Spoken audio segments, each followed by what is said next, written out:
Now, it is important to note all of your connections, knowing that this is the battery door, the tray, and that's what is considered to be the front.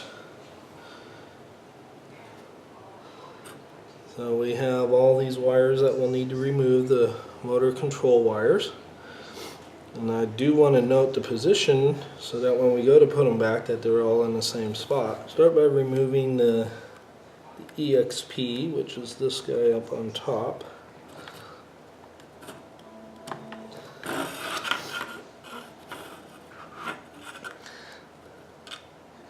So now we still have our compass attached. I'm going to leave that there.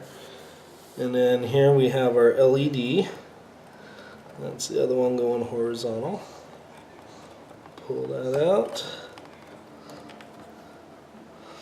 Also note that these tabs here only allow it to go in one way. Then the only other two connections we have are the X3 and X2. Note that the brown was on top. And again, we have a one-way connector, so it will only go on one way.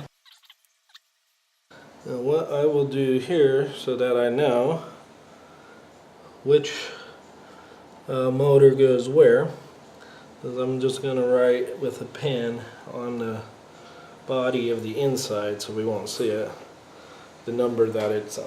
Okay, so I got my Sharpie here and I'm going to label these. Right here is number 1,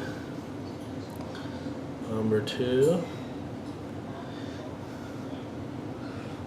and we'll write 3, and here is number 4. You're matching these numbers here, the M1, 2, 3, and 4. So we're going to start with M1, pull that guy out. And we'll also note that the brown wire, the darker brown, is on top, but again, it's a one-way connector. It's got a tab on it, so you can't go wrong. Okay, this NASA controller should be on here with double-sided tape. Definitely on there. I'm probably going to remove it once I have the board removed. Open up our upgrade kit, and in the meantime, I turn the soldering iron on, put some water in the tray to clean the tip of the iron. So let that heat up. We're going to open up the upgrade kit.